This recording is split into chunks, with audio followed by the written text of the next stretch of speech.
Hola, ¿qué tal? Buenas noches. Vamos a comenzar aquí el programa de esta noche de miércoles, un programa que mantiene la estructura habitual de entrevista personal de interés y después, bueno, pues tiempo para ese debate y tertulia. Una jornada esta en la que va a servir como botón de muestra de cómo las pequeñas cosas proceden aguas arriba de causas mayores. Cabecera y comenzamos.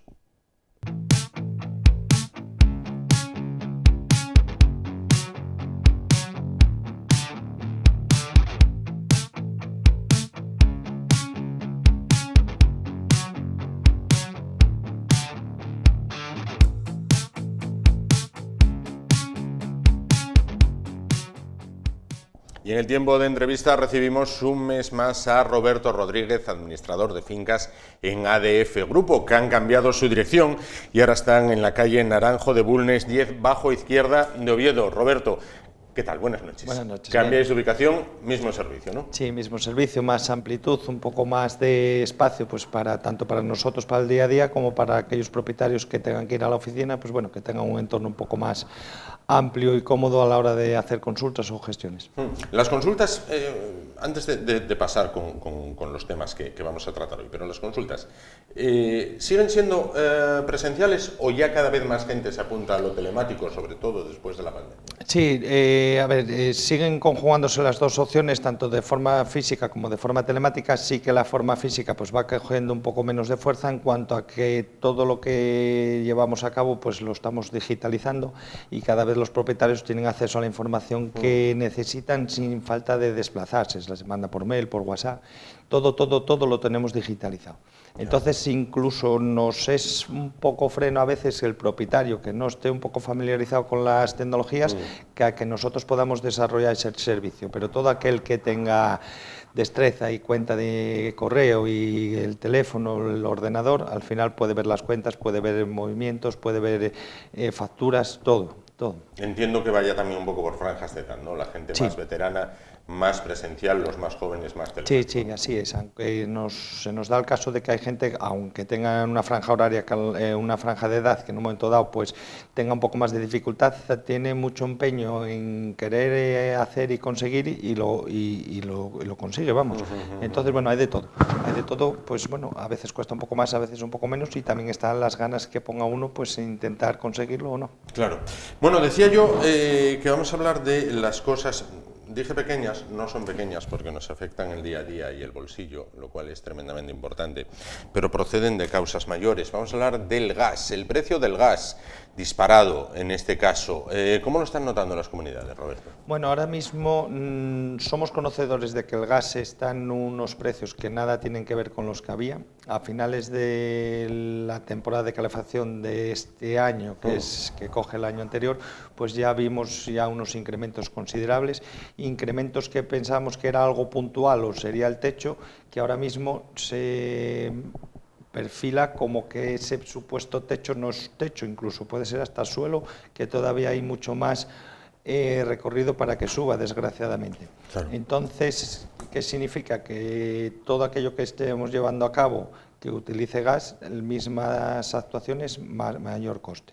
Mayor coste, agua caliente, calefacción, no vamos a poder prescindir de estos servicios, pero vamos a tener que tener en cuenta que nos va a costar más haciendo lo mismo. Claro. Tenemos que ser muy conscientes de que esto pues se han multiplicado los precios por 3, por 4, por 5 y tendremos que ir tomando alguna medida pues para reducir esa exposición que tenemos al gas, bien en horarios, bien en ciertos hábitos, para que no nos cueste tanto o por lo menos pues no afrontar pagos que luego pues a lo mejor nos resultan difíciles de atender. Entiendo que todo esto dinamita las previsiones, ¿no? Entiendo que tenéis un fondo, una reserva de dinero en la comunidad hecha en base al histórico, a lo que era un precio estable. Todo esto ahora lo dinamita y echa por tierra cualquier previsión. Sí, nos lo echa por tierra y aparte nos lo echa por tierra de tal manera que son costes tan elevados y tan difíciles de cuantificar que muchas veces el remanente que teníamos pues para cualquier actuación que surgiera, poder atenderla, incluso a veces no podemos atenderla. Nosotros lo que hacemos es a final de ejercicio o durante el ejercicio, en base a la previsión de lo que consideramos que va a pasar, ya vamos adecuando un poco los precios para que podamos atender las facturas y el remanente no tenga que atender en su totalidad el desvío que pueda haber. Hemos pasado, por ejemplo, en una comunidad donde teníamos el coste del agua caliente pues a 3-4 euros el metro cúbico, ya la pasamos a 5-6 y el otro día ya lo pusimos sobre 9-10. En calefacción pues a 0,06 el kilovatio, 0,08, 0,15 y 0,18. Significa que las mismas unidades que tenían un precio pasan a tener otro, y estamos hablando de lo que antes comentaba, si al igual que los precios del gas se incrementaron por 2, por 3, por 4, el recibo del agua caliente y la calefacción va en esa misma proporción. Entonces, los remanentes nos valen para un momento puntual, para atender un pago que no contábamos con él, o bien por la cantidad o bien por una actuación que es imprevista, pero ese remanente, para que siga siendo remanente y tengamos la capacidad de poder tener otro colchón, tenemos que reembolsarlo otra vez.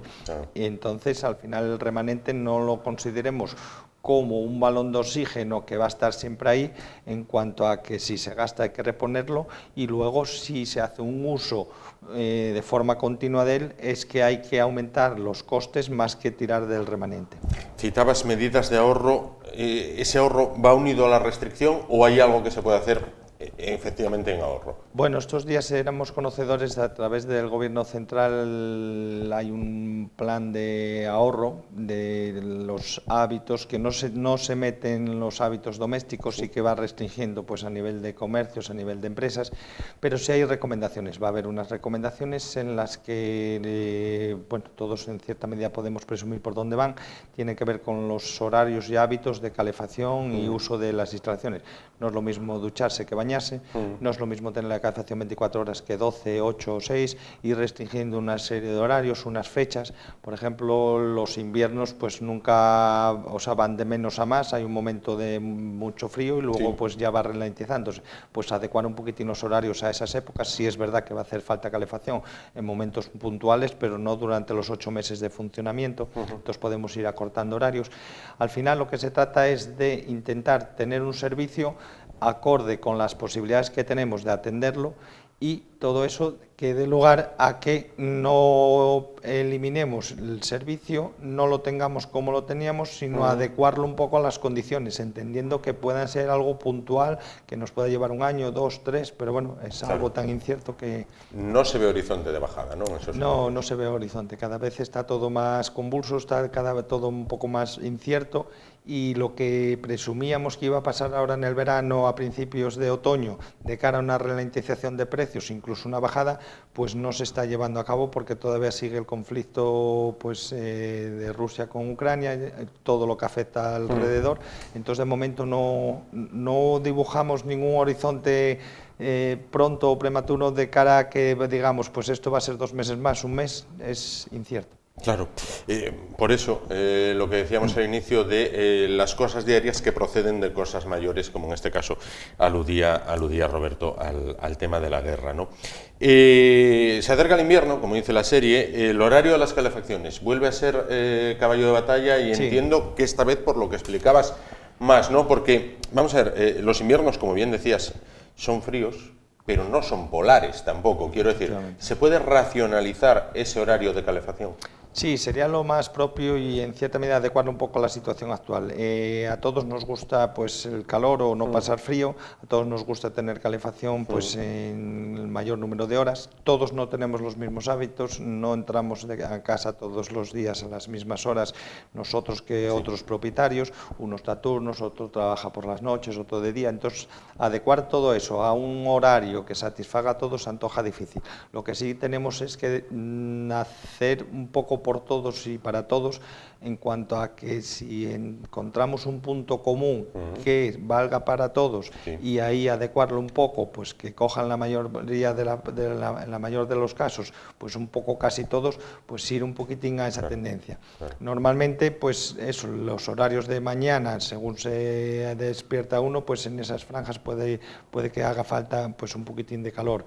En la franja de tarde-noche, antes de acostarse, o en el tiempo que se supone que más tiempo estás en casa, también.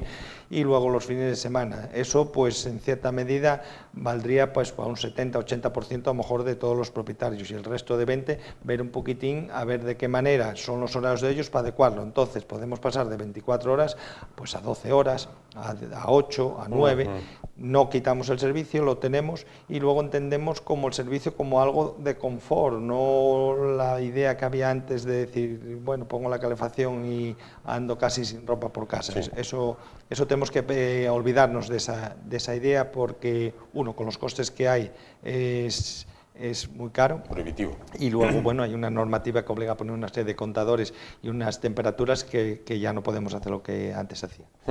El tema del horario de las calefacciones en una junta de vecinos, mayoría simple a la hora de fijar el horario, tiene que haber unanimidad, ¿esto cómo se decide? Sería por mayoría simple. Al final nosotros tenemos un elemento común y un servicio que no podemos prescindir de él por la mayoría, pero sí lo que es la regulación y el uso sí que serían acuerdos por mayoría. Entonces se establecen una serie de opciones y sobre esas opciones pues cada uno de los propietarios se postula por aquella que considera y aquella que tenga más quórum o más propietarios a favor de una opción pues será la que sea establecida y obliga a los demás pues a ese acuerdo. Las alternativas al gas, entiendo que comunidades con calefacción de carbón ya quedarán pocas y las que quedan se van sustituyendo. ¿Los paneles solares son una alternativa, hablo en Asturias, o es más propaganda que otra cosa? No, es una alternativa y es una alternativa a tener muy en cuenta porque a veces nos fijamos en que tenemos menos horas de sol que a lo mejor en la parte sur de la península, pero nos olvidamos de que estos paneles existen en Europa y Europa está al más norte de Asturias y tienen incluso menos horas de luz. Son una instalación a considerar y a tener muy en cuenta. Han mejorado mucho los paneles, producen cada vez más. En lo que son en las horas, pues tenemos un abanico de horas en la que va a haber una producción importante a considerar y no producen solo cuando hay sol, sino con la luz, con la irradiación solar, pero que un día nublado están produciendo, un día con sol están produciendo y un día un poco más oscuro también están produciendo. Está claro que no tienen la producción, el nivel de rendimiento un 100% o un 80% que cuando está el sol en la máxima difusión del calor, pero van a producir todo el momento que haya luz. De hecho, ellos hacen crecer una previsión en base al histórico de hace 20 años y sacan los consumos que son la producción que va a ir muy aproximada a lo que realmente es. Incluso es hasta un estudio, digamos, pesimista, porque antes había menos irradiación solar de la que hay ahora. Entonces, los estudios que plantean con el histórico de hace 20 años van a ser hasta mejores en la realidad. Producen energía eléctrica que, dados los precios en los que están, pues es una cuestión a tener muy en cuenta. Y luego depende del ayuntamiento, hay unas bonificaciones que hacen muy interesante la inversión. Entonces es una opción a tener en cuenta. Nosotros en Oviedo y en Gijón estamos poniendo paneles pues a un buen ritmo en cuanto a que hay una subvención que hace muy atractiva la inversión. Por lo menos en Oviedo dura hasta el 31 del 12, no se sabe, del 2022, no se sabe si se va a renovar la ordenación o no, pero bueno, hay que aprovechar las cosas cuando surgen porque bueno, no se sabe lo que va a pasar a futuro. ¿Y compensa el gasto de instalación? Quiero decir, ¿llegan a amortizarse cuando la placa llega al fin de su vida útil? Sí, por ejemplo, voy a hablar de la subvención que hay del Ayuntamiento de Oviedo, pero bueno, sería extrapolable pues, a otro tipo de subvenciones con más o menos aporte en función de lo que reduzcan en este caso del IBI. Nosotros estamos ahora llevando a cabo pues, presupuestos trasladándonos a las comunidades en los que cada uno de los paneles que ponen pues tiene una garantía de unos 20-25 años y tienen una vida útil de unos 30-35. El retorno de la inversión, si no hubiera subvención, pues estaríamos hablando de 5, 6, 7 años. Depende del precio de la luz, que puede hacer que el retorno sea en un periodo más corto. ¿Qué significa? Que nosotros si hacemos una inversión de X dinero en X paneles, nosotros esa inversión la amortizamos pues en el periodo que antes indicaba, 5 o 6 años, esto sin contar ayudas, y con un horizonte temporal de producción desde el momento cero hasta el año 25, 30 o 35, depende de los paneles. Si a esto le añadimos que hay una subvención, una bonificación, estamos acortando el periodo de amortización, pasándola a 2 años, a 1, a 3. Entonces el panel ya es atractivo en cualquiera de los casos, pero cuanto menos nos cueste, más atractivo. Entonces va a ser siempre en todos y cada uno de los casos. ¿Qué ocurre con el panel? El panel produce energía eléctrica que vierte a la red a través de un contador se mira todo lo que ha producido y luego se compensa con los consumos que tenga la comunidad. Estamos hablando de un horizonte temporal 25, 30, 35 años. Cuanto más cueste la luz, más ahorro tenemos, porque lo que producen los paneles son kilovatios que si los tasamos a 0,10 pues va a dar un precio, pero si sube a 0,15 es mucho más. Entonces es una inversión pues muy recomendable. Entiendo que cada comunidad tiene que realizar un estudio pormenorizado de si puede o no instalar los paneles. No valdría para todas, ¿no? No vale para todas, vale para muchas, y lo que en cierta medida pueda significar un proyecto para una comunidad en concreta sería extrapolable para otras, porque se mantienen más o menos las mismas características, pero habría que hacer un estudio pormenorizado de cada una de ellas. Nosotros tenemos comunidades en las que tienen la cubierta plana, las hay que tienen la cubierta plana inclinada, ciertas orientaciones, ciertas sombras. Hay cubiertas que tenemos de zinc en vez de una cubierta normal del tejado de siempre, que significa que el zinc pues tiene otro tipo de propiedades a la hora de anclar los paneles. Entonces, bueno, habría que ver cada caso. Así todo, en la gran mayoría, por no decir casi todas, va a haber una solución técnica que permita poner paneles. Habría que ver cada caso, por supuesto. Claro. Esto me lleva a diferenciar inversión y gasto en una comunidad, ¿no? Porque entiendo que en una comunidad, como en todo, como en una empresa, como en una familia, como en todo, hay que diferenciar mucho entre inversión y gasto, ¿no? Sí, efectivamente. A ver, las comunidades cuando vienen pues, cuando se constituyen, al final, en su momento el constructor tiene que adecuarse a una normativa y es lo que cumple, y el constructor puede implementar otras cuestiones fuera de la normativa que mejoren lo que hay que instalar o no. Todo esto pues va pasando el tiempo y nosotros podemos ir adecuando la comunidad de los distintos servicios pues a novedades o otras tecnologías que nos permitan ir mejorando pues eficientemente en consumos, en comodidad. El gasto es todo aquello que tenemos que atender para ir manteniendo lo que es los distintos servicios, y la inversión es todo aquello que hace o bien mejora los servicios o bien hace que incluso gastemos menos. Por ejemplo, si nosotros invertimos en paneles solares, vamos a tener una reducción del gasto de suministro eléctrico. Si esa producción de paneles solares es más ambiciosa, podemos incluso pues, incorporar otros equipos que no tenga la comunidad, bombas de calor, aerotermia, que significa que al final con la fuente de energía a través de los paneles solares que la convertimos en calor, vamos a tener una menor exposición a lo que es el gas, y en estos momentos de ahora pues se podría más de manifiesto que esa actuación pues tendría unos resultados positivos para la comunidad. Es conveniente y es recomendable invertir, bueno, pues teniendo claro pues qué es lo que se pretende, a dónde se quiere llegar, pero todo nace de una inversión para luego tener los frutos y recoger pues ese ahorro o esa mejora que pretendemos. Nos cuesta mucho, en cierta medida, hacer ver todas estas cuestiones, o en el momento que incurrimos en un coste que a veces no deja de ser elevado, hay cierta reticencia de los propietarios pues a la hora de afrontar gastos, porque también es verdad que el día a día ya es difícil de atender como para encima apuntarse pues a otras cuestiones. Pero todas las comunidades que tenemos que invierten son comunidades que luego acaban gastando menos o teniendo mejores servicios. ¿Apostarías entonces por la inversión? Sí. En este caso. Por supuesto. Al margen de todo esto, las calefacciones y demás, que entiendo que sea un quebradero de cabeza, no solo para los vecinos, sino también para vosotros.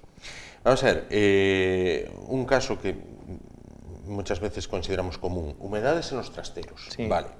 ¿Hasta cuándo se puede reclamar una humedad en un trastero? Es decir, ¿cuánta garantía tiene, por llamarlo de algún modo, ¿no? ¿Cuánta garantía tiene esa construcción? Bueno, a ver, iríamos a las garantías de la construcción en su generalidad, que son 1, 3 y 10 años. 1 para defectos estéticos, 3 para humedades y 10 ya para daños estructurales. Hay que diferenciar entre humedad y filtración. Filtración es la provocada por una entrada de agua, o bien es una rotura de tubería o una deficiencia en el muro perimetral o cualquier otra cuestión que hace que entre agua. Eso hay garantía contra el constructor, por supuesto, pero también la comunidad tiene la obligación de impedir que eso se produzca. Entonces, depende de los casos, podríamos ir contra la constructora si está en plazo y de atender esas deficiencias, o por el contrario ya es una cuestión que expiró en plazo para reclamar, pero la comunidad tiene que atender. Y luego las humedades, los trasteros, depende de dónde estén ubicados, pues a lo mejor están en un entorno en el que no hay una ventilación o una renovación de aire, que o bien se suple en parte por una ventilación forzosa que se pone en construcción o se puede poner a posterior, o bien las circunstancias hacen que esa presencia de humedad va a estar presente pues todo el tiempo, porque la ubicación y otras cuestiones hacen que ese trastero pues no esté en unas condiciones que estaría pues si estuviera situado a lo mejor a nivel de calle o en unas plantas superiores. Entonces tenemos que discernir entre qué es lo que tenemos y luego en qué tiempo estamos para ver si es la comunidad o es la constructora o promotora o intervinientes del proceso constructivo los que tienen que responder por esas incidencias. ¿Qué ocurre si la constructora desapareció? Porque se la llevó la crisis por delante. Bueno, ¿A quién reclamas?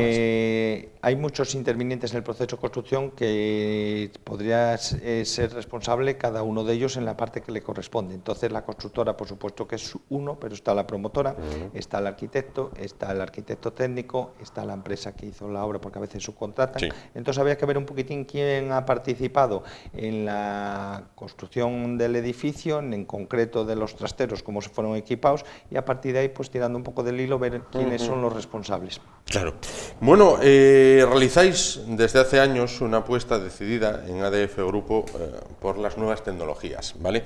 Desde un asistente virtual, lo recuerdo, hasta ahora abrir puertas automáticas con una aplicación, algo tan sencillo como llevarlo en el bolso, ¿no? Sí, es una aplicación que, bueno, que estamos presentando a los propietarios de las distintas comunidades, y es que cualquier puerta automática podría abrirse a través de una aplicación.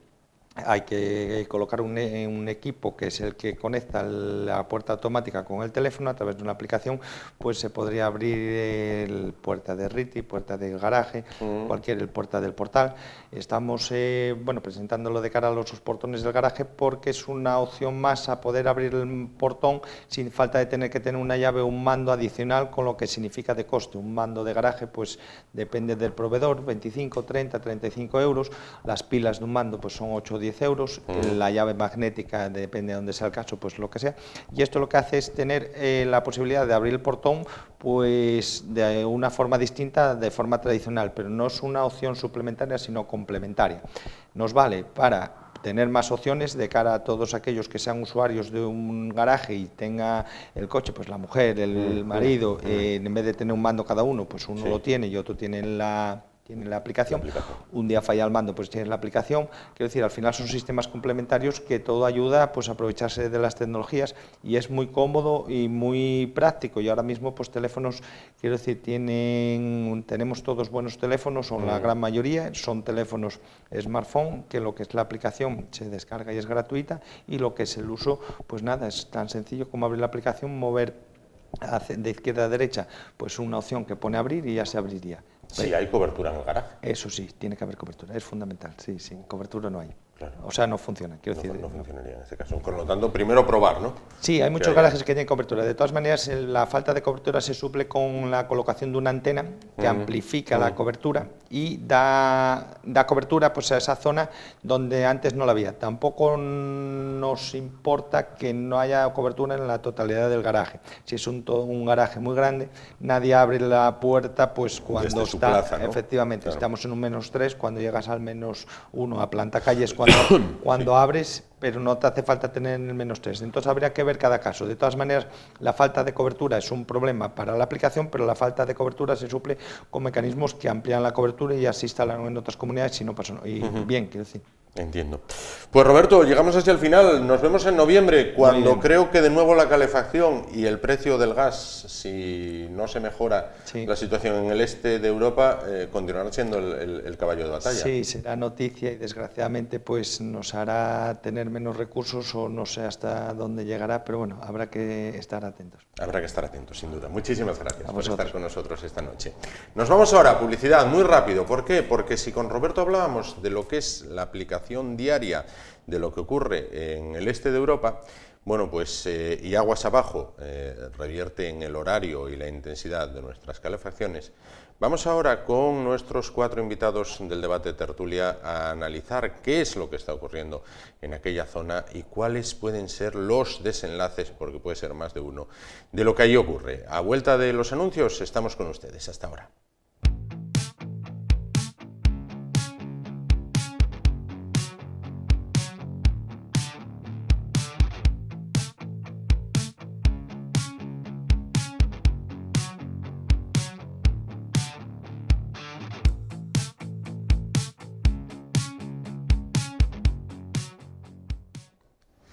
Pues continuamos a vuelta de publicidad y lo hacemos ya con el tramo largo del programa de esta noche. Decíamos hace un momento, antes de los anuncios, con Roberto Rodríguez, que nos hablaba del incremento en el precio del gas. Decíamos, bueno, aguas arriba, ¿a qué se debe este incremento del precio del gas? Bueno, pues entre otras causas, se debe a la noticia, que es noticia, lamentablemente, desde el pasado 24 de febrero del año 2022, y es por esa guerra que se está desarrollando en Ucrania. En el programa de hoy, a lo largo de esta noche, vamos a tratar de manera monográfica, bueno, pues vamos a tratar de discernir un poquito sobre las causas, momento en el que se encuentra y posible futuro de esa guerra de Ucrania que comenzaba, como decía, el 24 de febrero de 2022, cuando las fuerzas rusas traspasaban la frontera, llegaban casi hasta Kiev, cuando todo parecía que se iba a acabar en 2-3 días.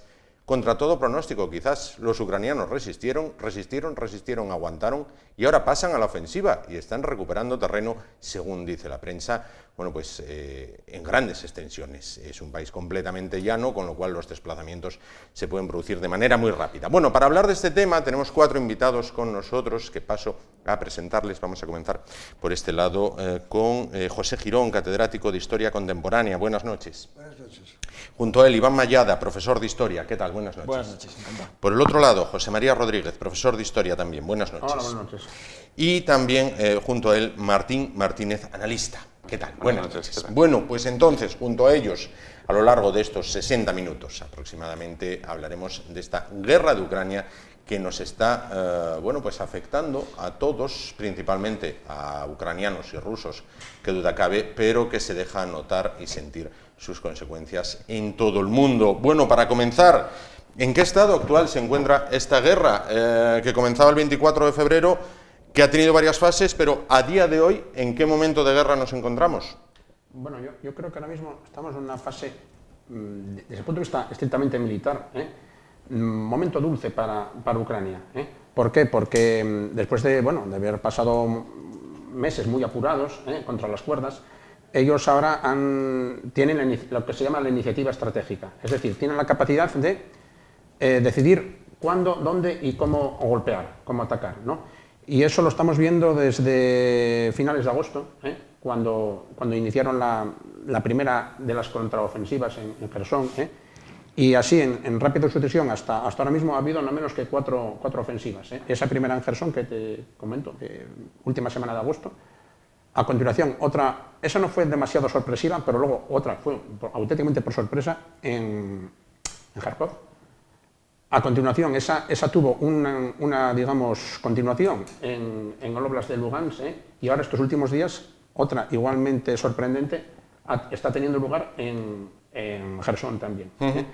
Y esta última parece puede que de las más decisivas. ¿Por qué? Porque ha puesto o está poniendo ahora mismo en estas horas en grave peligro, en grave compromiso a nada menos que 25.000 hombres del ejército ruso, que están en una posición, yo creo que desesperada, arrinconados contra un gran río, contra el río Dnieper, con los pasos cortados para la evacuación es francamente muy difícil, y a merced de las tropas de Ucrania, así tal cual, aunque parezca increíble decirlo, pero es así. Hablaremos a lo largo de la noche. Dice el titular de hoy del País, en su edición digital, el ejército ucraniano avanza a marchas forzadas hacia Jersón sin encontrar oposición rusa.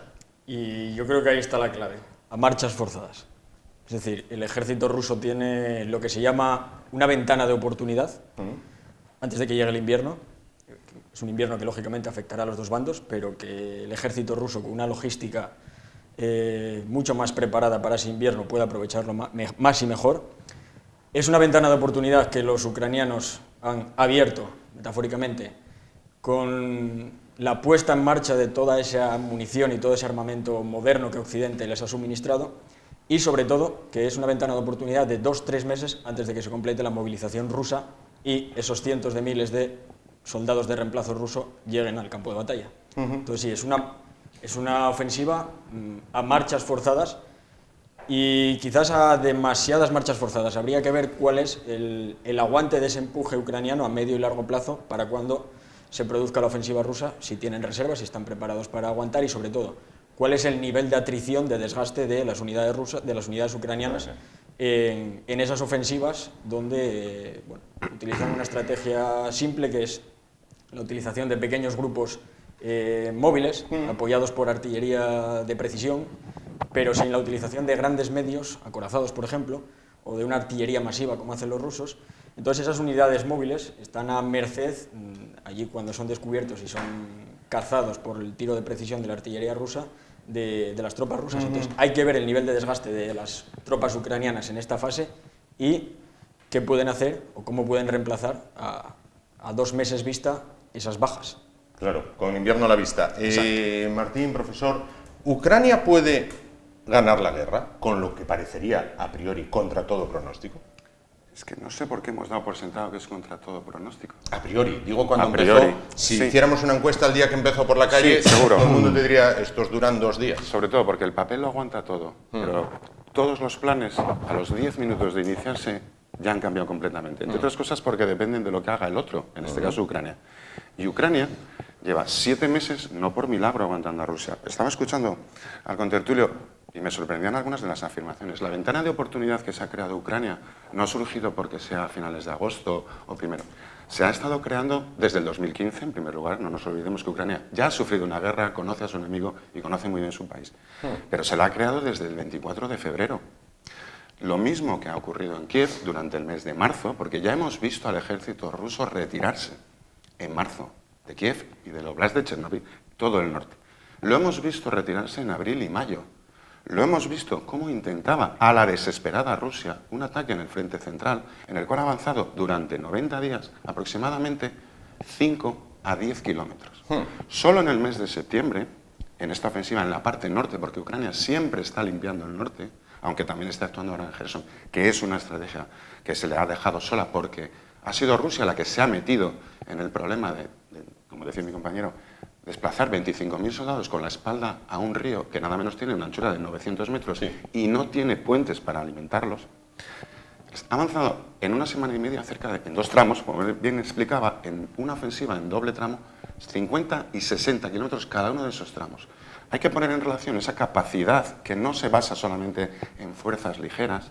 Cualquiera que se tome la molestia de mirar la información que se está ofreciendo en medios públicos, los medios de comunicación generales, pero sobre todo en los medios, en las redes que se mueven a una velocidad bárbara y que cuentan con fuentes directas, vemos que lo que hay es grupos combinados, es decir, la guerra del siglo XXI. Claro que hay grupos altamente móviles, porque en eso también consiste la guerra del siglo XXI. Pero tienen información absolutamente precisa, por medio de drones, por medio de información de inteligencia, se mueven con precisión, se mueven sabiendo lo que hacen, qué quieren hacer, quién tienen enfrente, desplazando las unidades adecuadas, y hay mucho acero desplazándose. No es verdad que Ucrania está desplazando columnas acorazadas. Lo que no hace es lo que hacía Rusia durante el primer mes y medio, que era enfilar una columna en una carretera y esperar a que le reventaran el primer carro y el último y desbandarse. Ucrania está actuando fuera de las carreteras, aprovechando caminos, porque conocen muy bien el terreno, porque manejan muy bien la información. Las guerras modernas no son tonelajes, ni son solamente cañones disparando al vacío. Son una sola boca de fuego, con precisión, causa mucho más daño que 20 cañones tirando sin ver. Y esa es la realidad que estamos viendo a Ucrania. Es un ejército moderno, bien equipado, bien entrenado, porque ganaron durante el verano el tiempo, no solo para movilizar cerca de 600.000 soldados, sino para entrenarlos en técnicas modernas, cosa que no está haciendo Rusia. Cuando se habla de la movilización de 300.000, tenemos que verlos. Hay gente que fue movilizado el día 26 de septiembre y ya ha sido capturado por los ucranianos en el frente. Eso no es movilizar, eso es mover carne de cañón. Y es lo que está acostumbrada a hacer Rusia. Lo ha hecho con su ejército profesional y lo va a hacer con esta gente que está lanzando a morir. Profesor, ¿puede ganar Ucrania? Sí, bueno, yo me gustaría cambiar de tercio porque estamos entrando en una cuestión que yo creo que ninguno de los 4 aquí presentes sabemos de cuestiones militares porque no somos profesionales del ejército. Yo, por ejemplo, ni siquiera hice la servicio militar, por tanto no tengo ni idea de lo que es el Bueno, pero estamos hablando de una guerra y yo creo que los hechos de una guerra suelen ser militares. ¿Qué hechos? ¿Los que nos cuentan la CNN y la BBC? No, yo la CNN ni la enciendo. Ya. Bueno, vamos a entrar en otro tema de cuestión que es la siguiente. Yo lo que no me explico es cómo es posible que un ejército que hasta hace 30 años se decía que era la segunda potencia del mundo, esté supuestamente perdiendo la guerra, según se escucha aquí, ¿no? Sobre todo con José María, ¿no? Bueno, entonces, ¿qué pasa? ¿Que no era la segunda potencia del mundo? ¿O qué pasó? Porque yo creo, según me han contado algunos amigos, tengo un buen amigo militar que es coronel, retirado, me contaba que en las escuelas militares de todo el mundo, civilizado, claro, se estudian las campañas militares desde Aníbal, pasando por Alejandro Magno, pasando por Julio César, sobre todo por Napoleón Bonaparte, y actualmente por el impresionante ejército de la Wehrmacht, que en 40 días ocupó Bélgica, Holanda y Francia. Entonces, ¿qué pasa? Que los militares rusos no han aprendido nada. No se explica. Porque, ¿qué pasó con esa columna que Martí en cuenta de que estuvo en la puerta de Kiev y no entró en Kiev? Es decir, una guerra que todo el mundo, yo al menos, daba por supuesto que iba a durar 10 días. Aproximadamente. 10 días. Sí, sí. Lleva, no sé, 8 meses o 9, no sé cuántos. Sí. Y está estabilizada, porque efectivamente está avanzando ahora el ejército ucraniano. ¿Hasta cuándo? Hasta la frontera rusa. Si es que es muy sencillo de entender. Por favor, un poco de seriedad. No. Hasta Si lo vamos a ver, si lo vamos a ver todos. Vamos a ver, sí, bueno, bien. Cuando deje suministrar a Estados Unidos los tanques y los drones, a ver a dónde llegan. Bueno, entonces el tema está en que yo creo que haría falta cambiar un poco el tercio de la conversación y del debate, dejarnos un poco de aspectos militares. No, era por iniciar el tema. Del día a día. Era por iniciar el tema de la guerra propiamente dicha. Lo que sí quería preguntar, y aprovecho su turno de palabra para preguntar. Estos reveses militares que están sufriendo los rusos, ¿pueden desgastar a Putin hasta el sentido de que su propio pueblo se rebele? Bueno, según dicen las encuestas de los medios occidentales, sigue conservando en torno al 80% del fervor popular. Un poco difícil, ¿no? También Ceausescu, 3 días antes de su derrocamiento, parecía conservar el 100% del fervor popular. Es un régimen perfectamente comparable, por otra parte. Sí, dan la vuelta de un día para otro sin que nadie parezca como verlo venir. Bueno, pero hablamos, en fin, yo no me atrevería hablamos de que Putin puede acabar perdiendo el poder y el payaso de Zelensky no. Porque yo me gustaría que a los presidentes de los países, aunque solo fuera por respeto, los tratáramos con el respeto que se merecen esos países. A mí no se me... pero yo no he utilizado el término ni payaso ni matón con Putin, no encuentro la razón por la que en un debate en el que somos personas, en fin, educadas, tenemos que calificar a Zelensky de payaso. Es la persona que ha sido elegido por su país, que está representando a su país. Bien, pero nadie ha llamado ni payaso ni matón a Putin. Entonces, usted ha utilizado el término payaso con Zelensky. Aunque solo fuera por respeto a los millones de ucranianos, que son unos cuantos, porque Ucrania no es Georgia, ni está perdido en el Cáucaso, no utilices el término con Zelensky. Bueno, es feo. Vamos a aceptar su opinión de que no vamos a llamar payaso a ese nadie, señor. En general a nadie. Exacto, vamos a calificarlo de gran presidente de Ucrania. ¿Presidente? ¿Vale? Si es que es presidente. presidente. Gran presidente, pues digamos lo que son. ¿Es presidente? Presidente. Vale. ¿Es primer ministro? Primer ministro. Los adjetivos, cuanto menos, mucho más exacto. Pero vamos a enfrascarnos ahora en una discusión bizantina sobre si calificamos pero hay que o no tener a un claro señor. los márgenes del Vale, debate. pues muy bien, perfectamente, rectifico y es, repito, un gran presidente. Vale, ¿de acuerdo? ¿De acuerdo? Bien, sigamos. Digo que hoy, a las 3:30 del mediodía, hemos visto en Televisión Española, la 1, que hay un enorme grupo, un enorme grupo de mujeres, no sé en qué sitio, protestando contra el gran presidente Zelensky, porque hay, según ellas, 17.000 soldados ucranianos desaparecidos y el Ministerio de Defensa de ese gran presidente no da respuesta a si están muertos, detenidos, desaparecidos o dónde están. Y es, según Televisión Española, la primera gran manifestación en contra del gran presidente Zelensky. Bueno, pues mire, yo aprovechando esto, sí me gustaría, porque es extraño que un ¿Usted régimen... vio hoy a Televisión Española a la 1? No, yo a la las televisión 3:30? es que no la necesito, porque me informo no. con fuentes bastante más originales.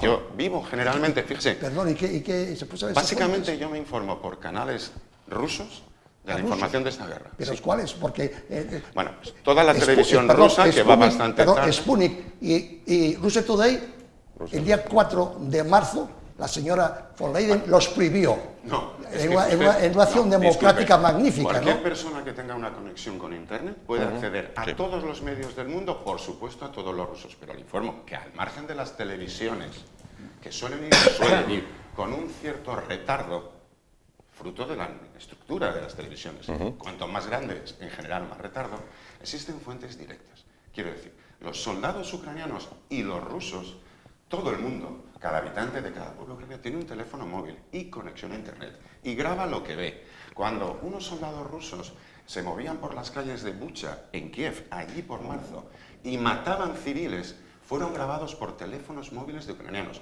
por satélites, esas imágenes las hemos visto todos. Y solo después nos lo ha informado la televisión. Y solo después, esperemos que pronto, Martín, no tarde 50 ¿vas a dejarme el micro, por favor? El micro, no, la petaca del micro. Perdón que te tengo que interrumpir. Perdón que te tengo que interrumpir. Si me lo facilitas, por favor. Sí. Correcto, adelante.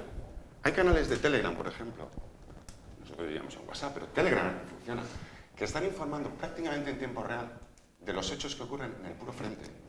Y si usted se tomase la molestia, cualquiera lo puede hacer, entrar en un canal de Telegram ruso. Ya digo, yo es que prácticamente estoy viendo la guerra a través de la información que emiten las fuentes rusas.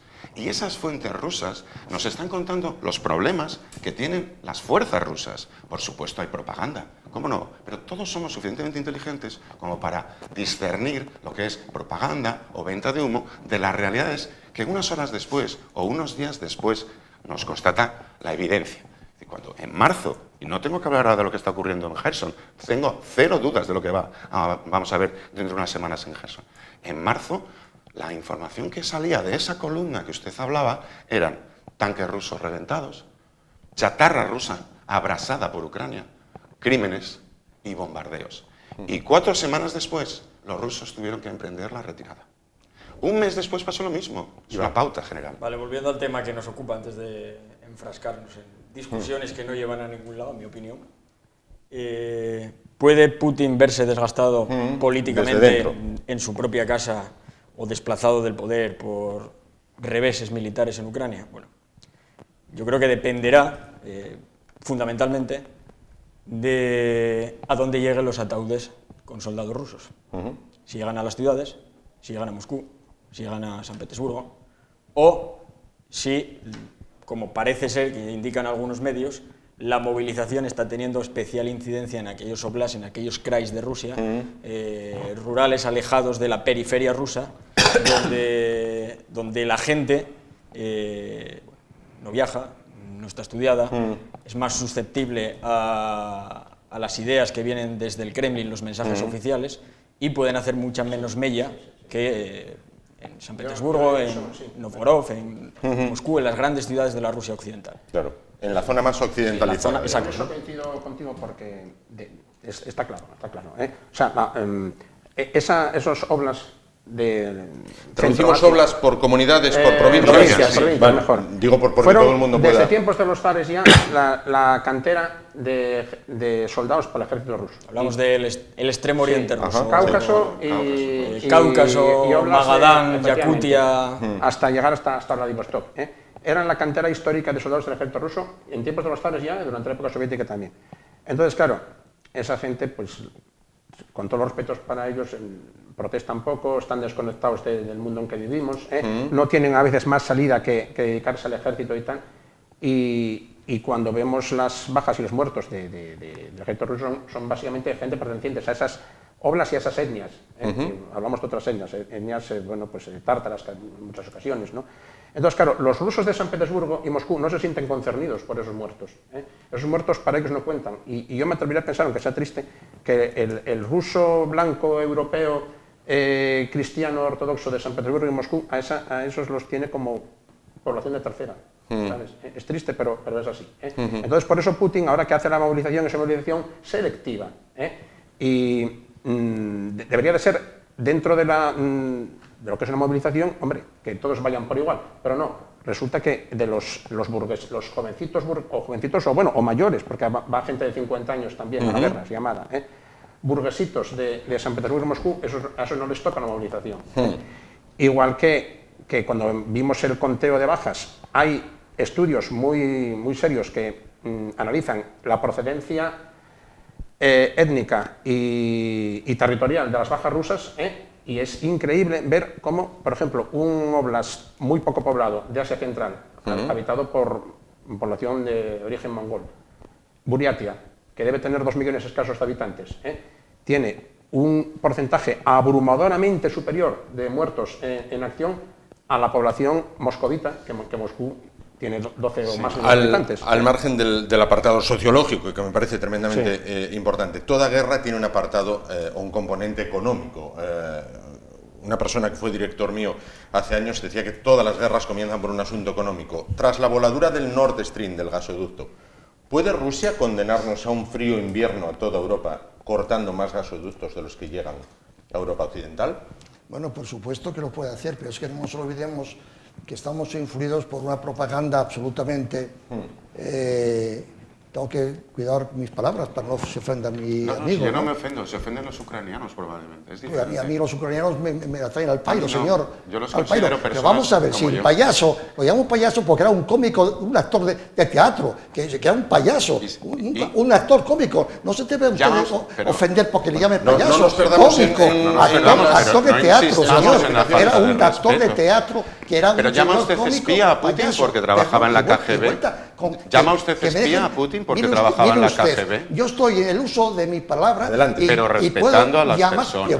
Respeto a todo el mundo, pero tengo la libertad, porque vivo en un país libre de momento, de calificar a la gente como me plazca. De descalificar, esa es la diferencia. Y le llamo payaso cómico porque era un actor de teatro, que era un payaso, un cómico, que trabajaba de eso, de payaso.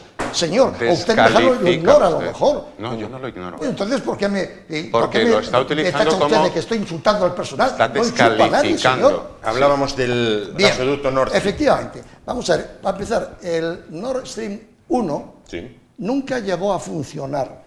Nunca.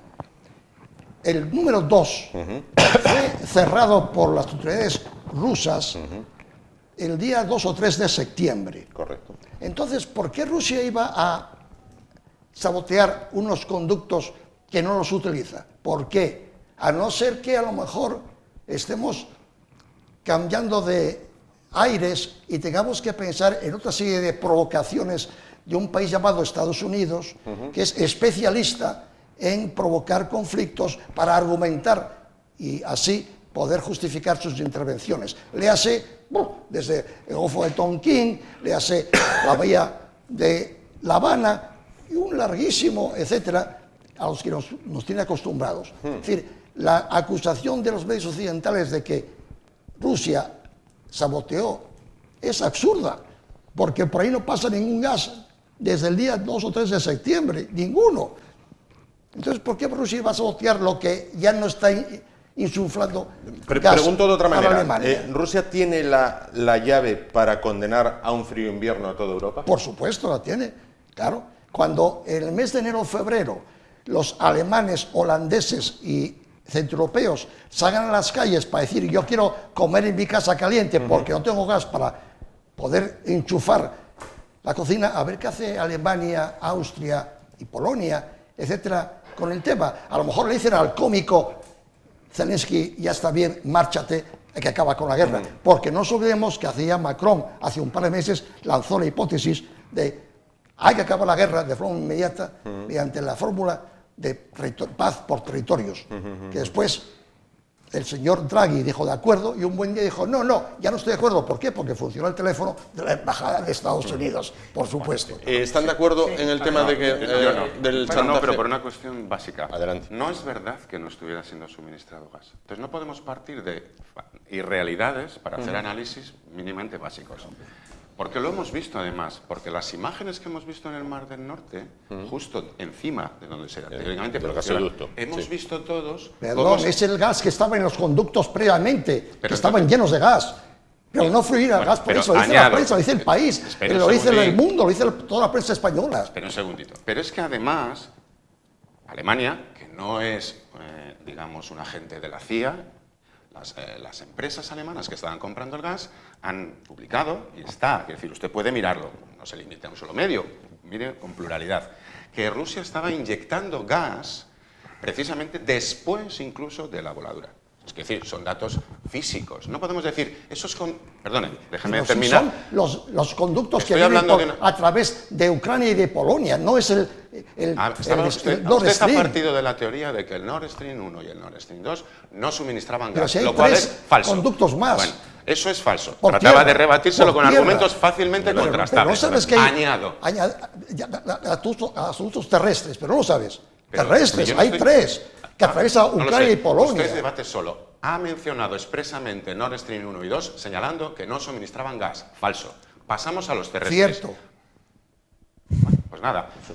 Añada Lo que, dice la prensa. añada que la Tierra es Lo dice la plana y prensa. hace un pleno Lo completo. dice la Bueno, prensa española, añada Martín. que la Tierra es plana y pleno. Creo que lo que quería decir añadir otros argumentos, porque es verdad que Putin suministra gas a Europa sí. hombre, por una cuestión geográfica, pero que yo sepa hasta la fecha, no es el único productor ni suministrador de gas del mundo. Ajá. Quiero decir, gas también hemos estado consumiendo en marzo pasado, en abril Sí, pasado, sí. estamos consumiendo a fecha de hoy, Sí. incluso en Austria hoy, seguro que hay una señora haciendo su comida con gas, iluminándose con gas, y las empresas austriacas, a fecha de hoy, mientras no se me cambie lo contrario, siguen trabajando. Quiero decir, las alternativas, como en todo situación global, existen. Pueden ser más caras, más baratas, más costosas, requerir un esfuerzo de almacenamiento que ha estado haciendo, yo creo que razonablemente bien Europa y el resto del mundo. Es decir, cuando alguien se cree en posesión de la única llave que abre una casa con múltiples puertas, es muy probable que le terminen cambiando la cerradura y quedándose fuera. ¿Qué es lo que le está pasando al señor Putin? Que tanto amenazar con esa maravillosa llave, se va a quedar con la llave y fuera. Mientras los demás, a lo mejor pasamos un invierno apurado, que hemos pasado muchos a lo largo de nuestra historia. No creo que tengamos que explicarles a los alemanes, a los austriacos, a los polacos, qué frío hace en su país, porque lo pasaron en el 45, en el 46, en el 47, y lo pasaron prácticamente hasta el 91. Entonces, venir nosotros a explicarles a los europeos del mundo frío de Europa que el gas ruso es la salvación de todo, yo creo que ellos conocen muy bien sus necesidades. Y no creo que vayamos a explicarle a Polonia por qué están empeñados en suministrar armamento y apoyo a Ucrania, e incluso asumiendo que van a pasar frío. Estonia es un pequeño país que ha tenido la misma historia de los últimos 100 años que Ucrania. Ha dudado un segundo en ponerse del lado incondicionalmente de Ucrania. Y tiene una inflación del 30% porque su dependencia geográfica y física del oso ruso es muy superior a la nuestra. Vamos a despreciar eso porque vamos a pensar que los estonios o los lituanos van a sacrificar su bienestar, su libertad, por un invierno bajando un poco la temperatura. Iván. Yo creo que el tema no es ese. El tema no es si Europa va a tener gas o no va a tener gas. Va a tener, Estamos entonces. hablando de la Unión Europea, no estamos hablando de un país del África subsahariana. Tiene sus recursos como para movilizar gas de Estados Unidos, del fracking de Estados Unidos, que por cierto en Europa está prohibido, de Noruega y de Sudamérica. El caso no es si en Europa va a haber gas o no va a haber gas. Pero El se caso está es vendiendo una a qué manifestación precio va a haber ese gas. Entonces, sí, habrá gas en Europa, pero habrá que asumir... En 1973 Habrá los que países de asumir- la OPEP decretaron... Y tuvimos la peor crisis del siglo XX, después del crack del 29. Se recuperó, ¿no? Porque no se acabó el mundo en el 74. Bueno. No se acabó el mundo en el 74. Bueno, los motores se hicieron más hay que eficientes, pagar los No, coches si más yo no ligeros. estoy hablando de que se vaya a acabar el mundo. Es Lo que estoy suele hablando pasar es eso, cuando alguien hace de un envite con su arma maravillosa. hasta dónde Europa está dispuesta a llegar en ese pulso a Rusia y, sobre todo, las economías de Europa. Pues yo creo Estamos que lo hablando, estamos viendo. estamos hablando de un club de 27 países que toman decisiones por unanimidad. Y hay por alguna que no unanimidad. haya dejado claro por dónde va. Hungría, por ejemplo. Sí. 27 países y uno que pone dudas. Ya, pero es que si el que pone dudas tiene derecho de veto, igual que los demás, porque las decisiones se toman por unanimidad, tendremos un problema. Yo Las yo que sean veo por que, unanimidad. ¿Quién conforme se está beneficiando de esto que- a costa de Europa? Los que actualmente reciben un suministro de gas ruso mucho más barato incluso que el que recibía la Unión Europea. Véase la India y la China, que son ¿Pero en los, qué cantidades los se está competidores, recibiendo? ¿En qué cantidades? los bloques Ínfima con relación al económicos. mercado europeo. Es que no podemos Bueno, pero, jugar con eso porque su, no bala- es un su- cliente. su balanza comercial hoy No en es día verdad. es mucho mejor que la no lo europea. es, no lo es, no lo es. Bueno. No lo es, no nos equivoquemos. Vamos a Contrastemos los datos. para finalizar este tema porque hay que pasar a otro. Adelante. Adelante. Al tema del gas. Que Putin lleva amenazando meses a Europa con cortar el gas, especialmente Alemania. Y Europa está tomando en serio esas amenazas y ha tomado las medidas correspondientes. Sí. Y Alemania, que no tiene una sola regasificadora, pues muy mal hecho por su parte, nosotros tenemos suficientes, ha procurado contar con los servicios de 5 regasificadoras flotantes, ha llenado sus reservas de gas, han tomado medidas de ahorro eficaces y ahora mismo yo creo que Alemania y otros países de Centro Europa tienen resuelto el asunto del gas. Luego el chantaje del gas de Putin ya no funciona. Al hilo de chantajes, desde el... Y ahora yo te añado un último detalle. Veo que la unidad de acción de los países europeos, incluso contra mi propio pronóstico, se ha fortalecido. Había más dudas ya hace meses que ahora. Alemania empezó hasta casi boicoteando los envíos de armas a Ucrania, y ahora Alemania ya está enviando artillería, misiles, no tanto como Estados Unidos, no es verdad, pero el compromiso de los países occidentales con Ucrania se fortalece, que me parece. Luego, no veo yo que haya miedo en las cancillerías europeas a los chantajes rusos, ni al energético, ni siquiera al nuclear. Otra amenaza, Rusia de una manera velada o cada vez menos velada, enarbola el botón nuclear. Correría el riesgo, el mundo, y ahí ya digo, el mundo, de que ante los reveses o que la situación no vaya como parecía que en principio podía ir, se apriete un botón nuclear? ¿O esto es una amenaza fantasma? Bueno, yo creo que la primera, todos los que sabemos un poco de póker, sabemos que la primera regla del póker es nunca decir que vas de farol. Correcto. Cuando vas de farol. Es muy peligroso ir de farol Muy con lo peligroso, nuclear. Con lo exacto. nuclear no es como ir con el as de bastos, cuidado. Otra cosa está clara, Putin tiene la capacidad para congelar el conflicto cuando quiera. Otra cosa es que esté dispuesto a dar el paso. O que una vez dado el paso, nosotros tenemos la imagen de la guerra nuclear del siglo XX, de los hongos atómicos y la destrucción masiva de kilómetros y kilómetros a la redonda. Una cosa son las armas nucleares estratégicas y otra cosa las armas nucleares tácticas, que se pueden utilizar contra objetivos menores, que no tienen bomba tradición. atómica. Porque Pero es son bastante, bombas atómicas, ¿no? Son bombas atómicas, sí. La bomba atómica ya causa Son bombas bastante atómicas. daño, Entonces, sino que le preguntan a Japón. la cuestión es, ¿qué rango? O sea, si llegado el caso, yo estoy convencido de que no se utilizarán, si llegado el caso se utiliza, hay que ver qué rango de armamento se utiliza y sobre todo, contra qué objetivo. No es lo mismo arrojar una bomba nuclear sobre el cielo, sobre el mar del Mar Negro, o en un terreno despoblado que en una ciudad.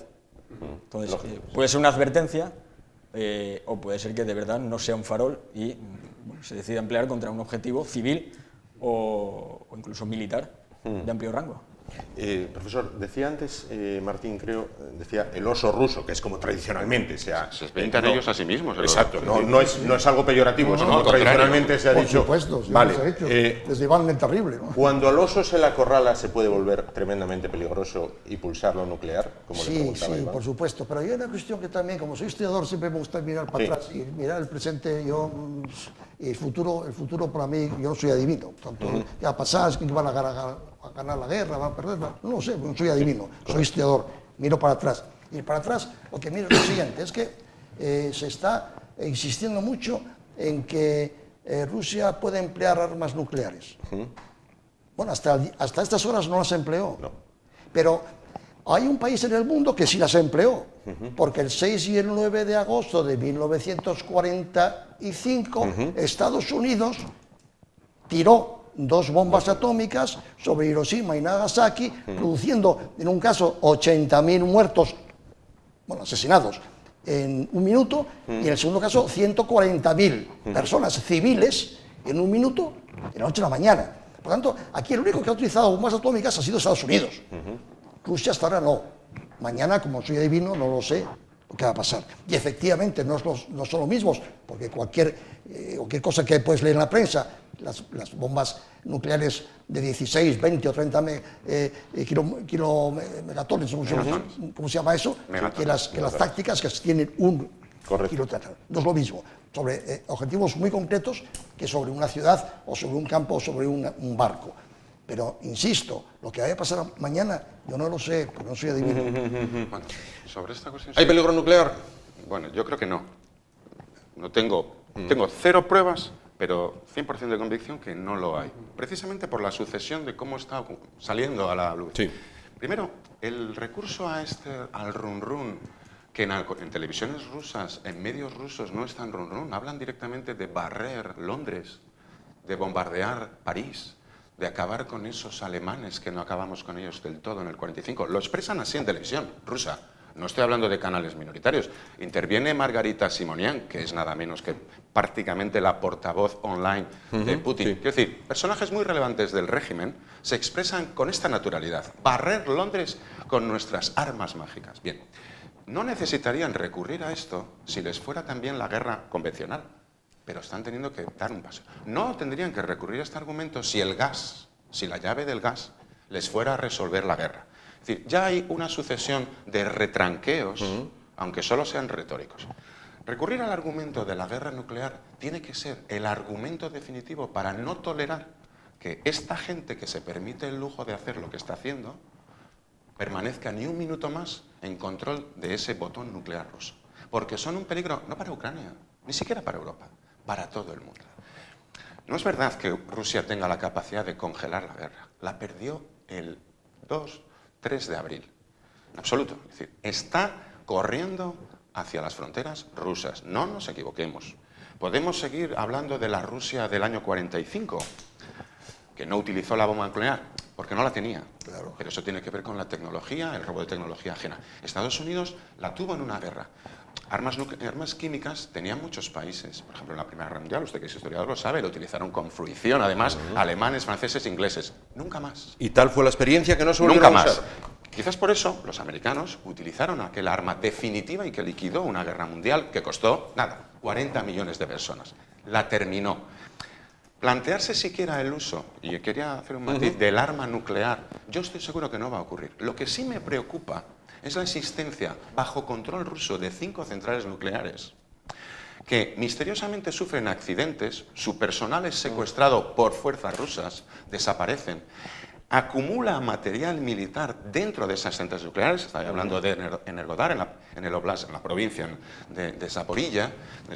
Ha habido comisiones internacionales que han constatado que Rusia ha introducido material militar en instalaciones nucleares, no estamos hablando de en el parking a 3 kilómetros de una central nuclear. Están jugando con la bomba sucia, están jugando con el accidente nuclear y están jugando como argumento de chantaje, no a Europa, al mundo entero. Asumir eso con la naturalidad de no sabemos si van a tirar una bomba táctica de un megatón en una ciudad o en el Mar Negro, no. Están jugando porque no les sale bien la jugada. Por lo tanto, es importante analizar el tipo de gente que está al otro lado de esa trinchera. Iván, profesor. No, yo quería decir una cosa nada más muy sencilla, ¿no? Es decir, que efectivamente los Estados Unidos tienen toda la razón del mundo, porque ellos son los buenos y los rusos siempre son los malos.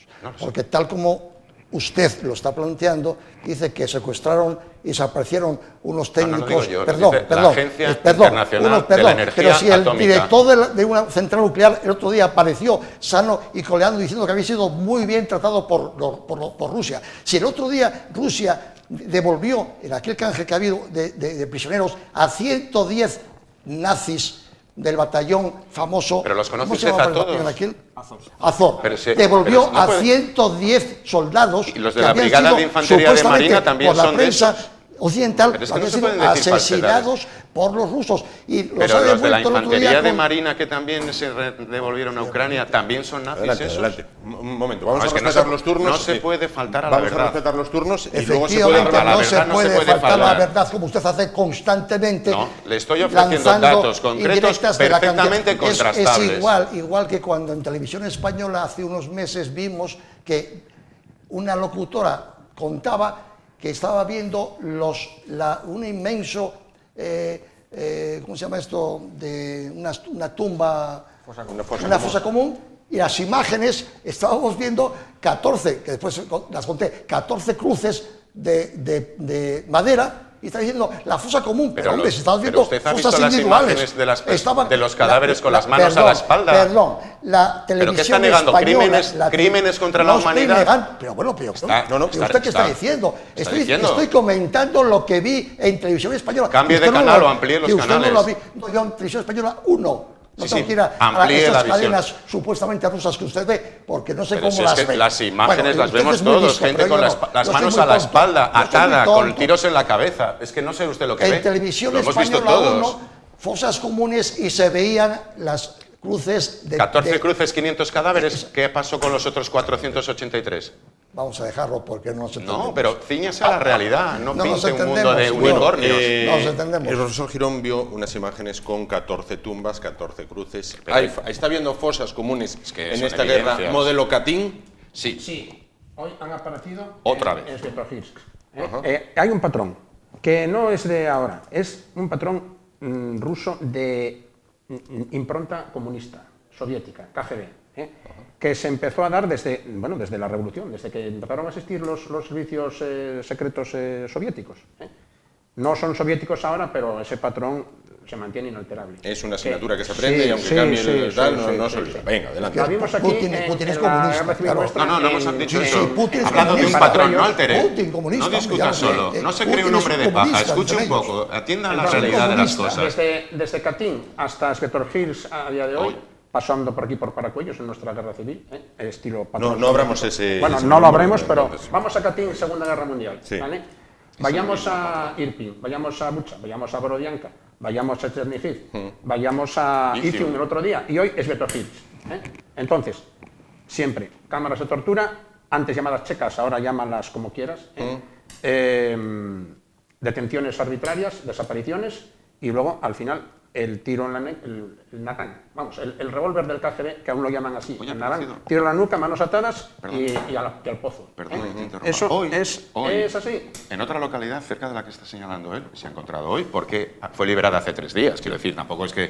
Ha aparecido una caja de plástico llena de dientes humanos.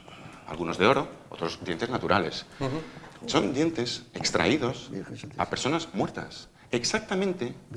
Le puedo explicar que además la foto era bastante más reveladora, porque nos imaginamos la caja. No quiero contarle lo que había alrededor, porque básicamente eran instrumentos de tortura. Han aparecido, pero como viene siendo la secuencia, porque la secuencia la estamos viendo en cada localidad importante que se libera por Ucrania. Bien, ese patrón se da porque lo estamos viendo. Negar eso, como se negó, no, es que en Bucha fueron los ucranianos o los cartagineses, porque ha habido gente que ha sido capaz de negar la evidencia que estábamos viendo en vídeos en directo. Ha habido una entrevista a Peskov, el portavoz oficial de Moscú, en la BBC, en la que le enseñaban un tanque ruso, un BMP en concreto, disparando contra un ciclista, y tuvo la santa cara de decir, Peskov, no un ruso de su pueblo, ¿y cómo sabe usted que es ruso? Y le contestó el reportero de la BBC, porque lleva las zetas pintadas. Lo hemos visto todos. Ese patrón se repite en cada localidad relativamente importante, porque en cada localidad han hecho lo mismo. Entonces, eso es contra lo que está luchando Ucrania, nada más, por no tener que sufrir esas situaciones. Son cientos y miles de muertos, nada más. Iván, Ya son cientos de miles ya. Cientos y miles. Es que Y entendí cientos de o miles, si Iván. quiere. Bastantes miles, por cierto. Brevemente, a este respecto, yo no me voy a meter en disquisiciones de si sí, si no, si que podríamos estar aquí esta mañana. Habría que preguntar a los ucranianos del Donbass si el monopolio del mal solo está de parte rusa o si esos bombardeos de artillería que caen en el centro de Donetsk y matan a civiles indefensos son lanzados también por ese monopolio del mal que ostenta Putin. Es decir, es un relato, no disculpa al otro, pero es un relato muy simple. No es tan simple. Es una guerra civil al final. No, de guerra civil, nada. Tiene un componente de guerra civil. Igual tenga- que la no, invasión hombre, napoleónica que en tenga- España tiene un componente de guerra civil. Pero nadie diría que la invasión Tiene un componente napoleónica de de guerra Francia civil. es una guerra civil. Nadie lo diría, diríamos. Ah, no, pues hubo españoles que mataron a otros españoles. Correcto, sí, no, y peruanos que matan peruanos y filipinos que Bueno, matan pero filipinos. Siempre que hay una invasión de un país, siempre hay Claro, una minoría colaboracionistas, o gente que se arrima al poder. Es inevitable. Es que sí. También Francia, cuando fue invadida por los nazis en la Segunda Guerra Mundial, Exactamente. pues había no pocos franceses que apoyaban. colaboraron y que formaron parte Cada de uno las de los milicias de países. Vichy. Bueno, bien, eso es algo común a cualquier país invadido. Yo estoy de acuerdo contigo. Hemos visto Iván, imágenes. No, si yo lo único que digo es que no hay blancos ni negros, que hay muchos grises. José María, dada la situación, ¿a Rusia le pueden salir más ucranias en sus fronteras exteriores? Gente que quizás animada por cómo va el tema diga, quiero librarme de la bota no soviética, sino de la bota rusa, ¿o no? ¿O está vacunada contra todo eso? Yo creo que es muy sencillo la contestación. Depende de Washington y depende de la CIA y del Pentágono y de los servicios secretos de Estados Unidos. Es muy sencillo. Le van a generar conflictos periféricos. Ya han generado el de Azerbaiyán hace un mes, Le van a seguir surgiendo para distraer tropas y para complicarle la existencia. Hay una cuestión que yo quiero hacer referencia. Yo creo que es muy importante, más que librarnos de que si está en fosas comunes, se le sacan los dientes, se le cortan el pelo, como los nazis. Pero es que eso son las los guerras. judíos, Es que son ¿verdad? las guerras. Vamos a dejar que... Sí. Que sí, que son muy malos los rusos, efectivamente, siempre lo ha sido, por supuesto, ¿no? Faltaría más, ¿no? Y más ahora. Pero hay una cuestión que yo me gustaría hacer referencia, que es la siguiente. Cuando en el año 89, 90, 91 la URSS explotó, es decir, desapareció del mapa, ¿no? Sí. Hubo un colapso económico y además político. Efectivamente, la URSS, que era heredera definitiva del imperio ruso, zarista, resulta que se le fueron, bueno, pues los estados federados de Asia Central, Bielorrusia, los tres bálticos y Ucrania. La propia Ucrania. No nos olvidemos que Ucrania nunca existió históricamente, jamás, hasta 1991. Y Bielorrusia. Sí, bueno, hombre. Tampoco. Y Chile por tampoco supuesto. existió hasta 1820, pero nadie ponemos en no duda hablo su de Chile, existencia. caballero, hablo de Ucrania, que históricamente, que usted quizá no lo sepa, nunca existió en la historia, jamás. Perdón. Y Estados Unidos hasta 1790. Bueno, vamos a Adelante, ver, pero vamos no a insista, dejar- caballero. vamos a Hablamos de continuar la Ucrania, argumentación. no de Estados Unidos ni pero de si Chile. usted está hablando de Hiroshima, que no está en Ucrania. Ucrania no Usted que existió. habla de Hiroshima, que no está en Ucrania. Perdón, Ucrania no existió jamás Manzanas como vendo que Estado para mí no soberano tengo. en la historia del mundo ¿Y? hasta 1991. ¿Y qué problema es ese? ¿Pero cómo qué problema? ¿Pero qué Ninguno. problema es ese? Sudán del Norte tiene 3 años de existencia. Vamos a dejar, Martín, Es sí que rogaría que dejara de acabar la Pero, hombre, argumentación y después la pueden acéptelo, repetir. señor, argumentos. acéptelo, caballero, acéptelo. Pero Ya, ¿qué pues es tiene que ver verdad. eso? Pues es verdad. Pero además le digo por qué es falso. No lo No, afecta. permíteme, no, El señor. permíteme, por favor, no, solo un es momento. un matiz porque es ¿Puedo importante seguir? porque ¿Puedo hablas desde el seguir? desconocimiento. No, seguir? acaba Al desconocimiento, el Se lo voy a explicar argumento. Mire usted, Acaba el argumento. no y sé le cuántos libros tendrá usted publicado. Yo tengo 44 de historia, señor. Se lo voy a explicar. Así que, por favor, un poco de respeto. Estábamos en un poco de Se lo respeto voy a explicar. a José Girón Bueno, Carlos, pues va. que tengo 44 libros de historia publicados. Y usted, no sé cuántos tendrá. Dígame, ¿cuántos tiene publicados? Ahora le voy a publicar a usted un libro que agárrese un poco a la Magnífico, mesa. magnífico. Agárrese un Será poco a el la primero, mesa. Se ¿verdad? lo voy a publicar en Magnífico. directo. En cuanto Termine el lo publique, argumento que voy yo. Cuando lo publique me lo voy a leer, con Ahora, mucho ahora. interés además. Bien, Estábamos en el tema del 91. seguimos, 91. Correcto. Explosionó la URSS. Sí. Países nuevos, que nunca habían existido, un caos económico tremendo. Llega un señor, que tengo que rectificar porque iba a decir una palabra porque era... Vamos a dejarlo en señor. Le gustaba mucho la bebida, pero bueno, vamos a hablar de Yeltsin.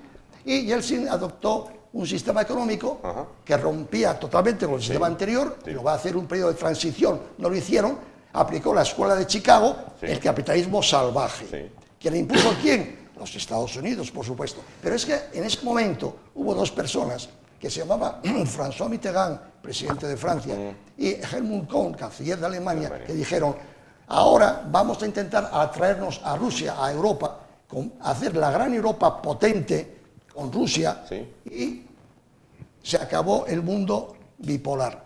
Dijo Estados Unidos, ni hablar, ¡oh! Ni hablar, no. Aquí yo soy la única potencia del mundo, Estados Unidos, y quiero una Europa débil y, por supuesto, una Rusia débil. Y no quiero que Europa se extienda al este. Entonces fue Estados Unidos quien organizó toda esta historia que estamos ahora padeciendo y viviendo, por desgracia.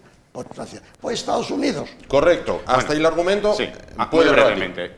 Creo que desconoce el insigne historiador que acaba de anteceder esa palabra, que la Unión de Repúblicas Socialistas Soviéticas, no estamos hablando de comunidades autónomas ni provincias, Unión de Repúblicas... Estados federados. Unión de Repúblicas Socialistas Soviéticas. Claro.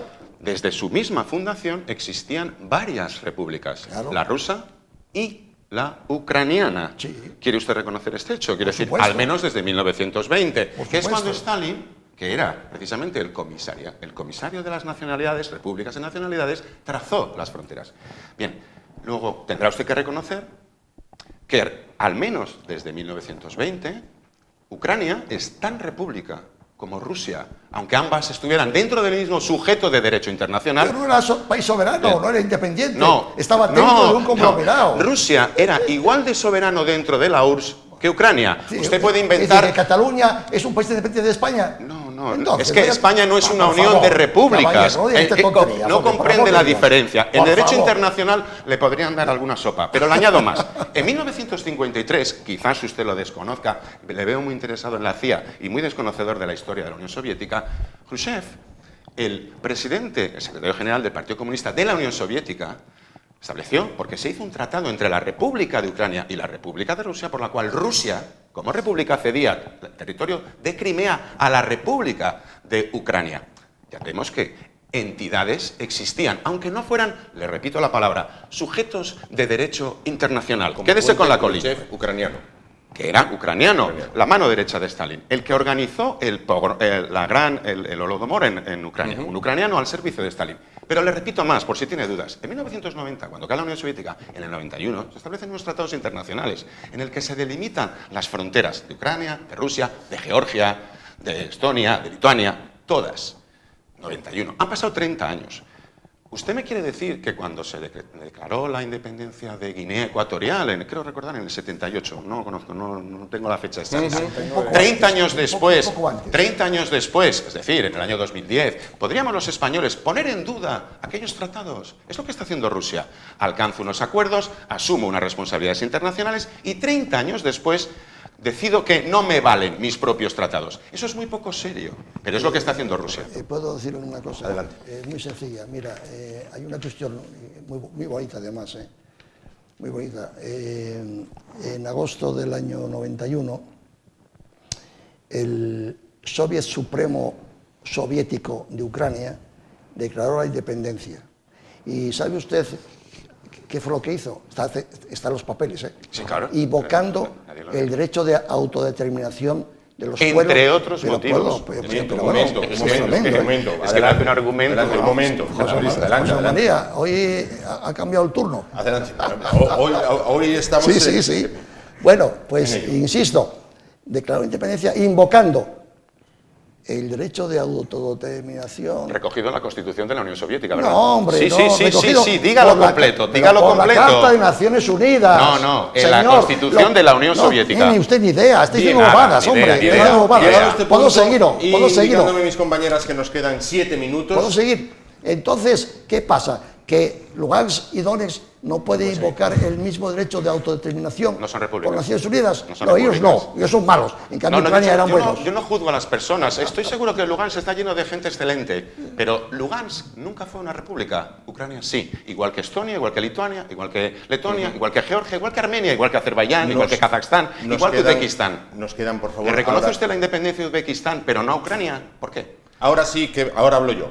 Nos quedan 7 minutos, con lo cual, dada la locuacidad de los invitados, sí les pediría un último turno de palabra como finalización del tema. Parto de la base, ahí coincido plenamente con el profesor Girón en que ninguno de los 5 que estamos aquí somos adivinos, pero sí les pediría que me esbozaran, bueno, pues una perspectiva futurible de lo que puede ser este conflicto. Y sí haría una pregunta a los 3 historiadores o a los 3 eruditos en historia y al cuarto invitado acerca de un tema que oí por la radio, que escuché por la radio el otro día. ¿Rusia ha ganado alguna guerra ofensiva a lo largo de su historia? Ofensiva. Sí, ganó una cuando conquistó la parte, toda la parte, lo que hoy día es San Petersburgo, una guerra en el siglo XVIII con Suecia, y luego en la Segunda Guerra Mundial todo el trozo que le robó literalmente a Finlandia. Correcto. Bueno, Sí. para finalizar, Venga, sí. comenzamos. Si antes comenzábamos por el profesor presentando, vamos a comenzar en orden inverso. Martín. Yo no tengo ninguna duda de que esta guerra va a terminar más pronto que tarde con la victoria de Ucrania. En primer lugar, porque tiene todo el derecho del mundo a defenderse y a contar con la ayuda de aquellos países que libremente decidan asistir a quien se defiende. Entonces, Estados Unidos tiene todo el derecho a vender todo el armamento que quiera, y Ucrania todo el derecho del mundo a comprar todo el armamento que quiera, porque ha sido el agredido. Esto es una evidencia.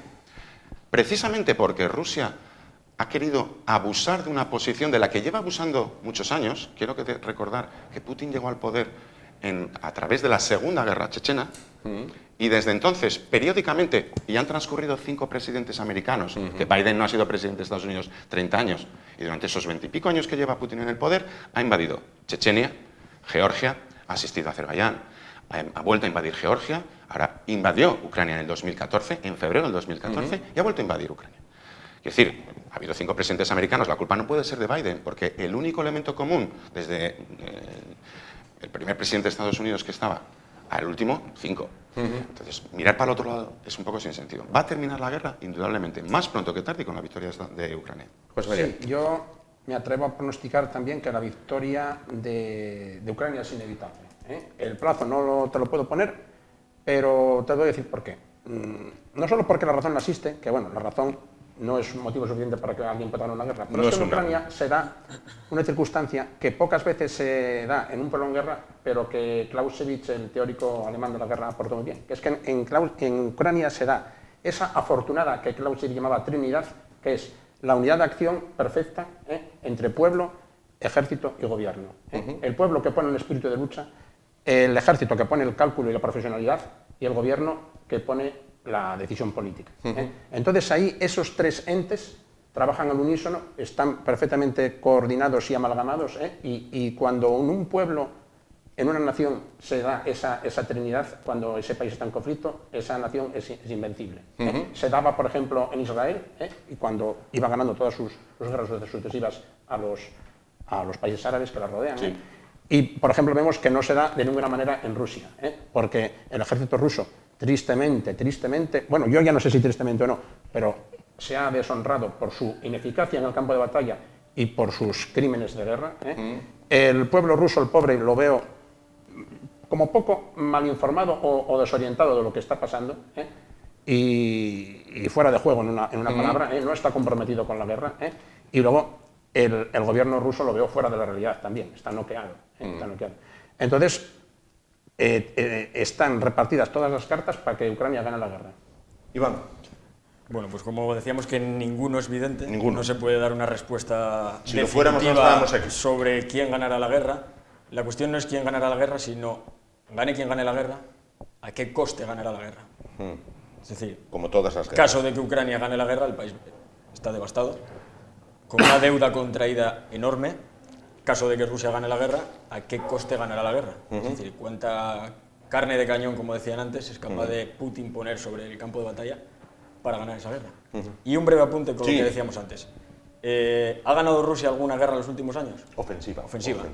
¿Ha ganado Estados Unidos alguna guerra ofensiva en los últimos años? ¿Afganistán hace un año? No. Pero bueno. Irak. Cuidado. Ahora voy a opinar yo. Un empate en Corea. Bueno, pues ganó la guerra y perdió la paz. En Afganistán ganó la guerra y perdió la paz. Lo cual hace que ganar la guerra no sirva para nada, o que sea el doble de doloroso. Pero en Afganistán, Estados Unidos, y esta es mi opinión personal, ganó la guerra y perdió la paz. ¿Vale? Cuidado. Bueno, Irak 91, Irak 2003, Afganistán, bueno, si Granada hubieran ganado la guerra en el 83. 91 Irak no habían tenido que ir en el 2003. ¿Y cómo está Irak en el 2003? Son 15 años después. Porque recordamos que en 2014 surgió por ahí una célula terrorista integrista que se llamaba Estado Islámico, que evidenciaba que Irak Pero eso no tiene nada que ver con la guerra. no era un remanso de paz. Estados Unidos ahí tenía las mismas bases que en España. Gana guerras ya desde hace tiempo. Estoy echando la cuenta ahora. Ofensiva, por ejemplo, le ganó una a España. La guerra de Cuba. Hace Y Filipinas, años, nada menos. Historia, Estamos para preguntar. Profesor, para finalizar. Sí, efectivamente, yo no soy adivino, no voy a No, decir por quién va a supuesto. ganar ni quién va a perder porque lo ignoro. Pero sí quiero hacer una cosa, otra vez a mi contertulio y buen amigo Martín, que habla de las muchas guerras en las que se vio involucrada Rusia. Bueno, yo no sé cuántas, no las he contado, pero sí he contado las guerras y los bombardeos que realizó Estados Unidos desde 1950. Exactamente, invadió 30 países del mundo. Bombardeó lo que dio la gana en todos los países que le dio la gana, asesinando, por ejemplo, en Panamá a 3.000 personas. Por ejemplo, en programa de Panamá, Yugoslavia, cuando lo perdón, hacemos. Momento. en Yugoslavia a más de 3.000, 3.500. Pero fue la OTAN, ¿no? Con autorización de la ONU, o eso no lo dice. Estados Unidos. No se puede mentir. No se puede mentir. No se puede. Perdona, ahora puede terciar yo. No. Está en el uso de la palabra el profesor Girón y va a acabar su turno de palabra. 30 guerras provocadas por Estados Unidos. Y solamente ¿La de en un Corea caso, la cuenta? perdón, Pero por supuesto que la guerra de Corea Por la la ONU, cuento, sí. la primera, La año ONU 50. contra Corea del Norte, ¿esa la cuenta? Perdón, solamente de esas 30 guerras provocadas por Estados Unidos con intervenciones militares en esos países, solamente en un caso No, fue dos. a... Digo más. Irak 91 también, No, Naciones Dios, Unidas. Adelante. solamente en un caso Dos. fue... También, dos. adelante. Bueno, pues mira, favor. chala, si quieres 3. La realidad. Fue, la realidad. fue Vamos a dejarlo aceptada finalizar. por Naciones Unidas. Los demás fueron condenados por Naciones Unidas. Y, por ejemplo, Estados Unidos es el único país del mundo, bueno, hay 5 casos, donde todavía no ha hecho la descolonización de la isla de Guam, que se la robó a España en la guerra del 98, tenía que haber sido independiente desde 1898 y todavía sigue en poder como colonia de Estados Unidos. No tiene ninguna colonia de Rusia eso. que yo sepa. De eso Todo- podemos, todo- de eso podemos todo hablar lo en que no España, es que tenemos Moscú y una Leningrado. colonia, Moscú y San tenemos una Petersburgo colonia al lado de la colonia. línea de la Concepción. Por ejemplo, que por eso. cierto, la prensa española se muere la Isabel y no ha dicho ni media palabra del tema de Gibraltar. No, tampoco, Callar. pero bueno, hablaremos. Quizás podamos hablar algún día de Gibraltar. No hay tiempo para más. Muchísimas gracias a los 4 por estar esta noche con nosotros y arrojar, bueno, pues un poquito de luz donde lamentablemente hay muchas tinieblas y muchos muertos, que es lo más lamentable, que sin duda traen aparejadas las guerras. Quizás la pregunta quién ganará la guerra sea totalmente frívola. No se trata de quién ganará el próximo derbi Oviedo Sporting ni quién ganará el próximo clásico Real Madrid-Barcelona. Sin embargo, todas las guerras finalizan con un ganador y con un perdedor, y es la manera coloquial de plantear el tema. Ojalá que el fin llegue pronto y ojalá que sea más bien pronto que tarde para evitar más pérdidas de vidas humanas. Gracias a los 4 por estar con nosotros, profesor Girón, Iván, José María, Martín, muchísimas gracias por estar con nosotros, como también les damos las gracias a ustedes. Les emplazamos para mañana, cuando recuperaremos el formato habitual del programa con 3-4 temas de actualidad para debatir con nuestros 3-4 invitados. Hasta entonces, gracias por su atención, buenas noches, ánimo y adelante.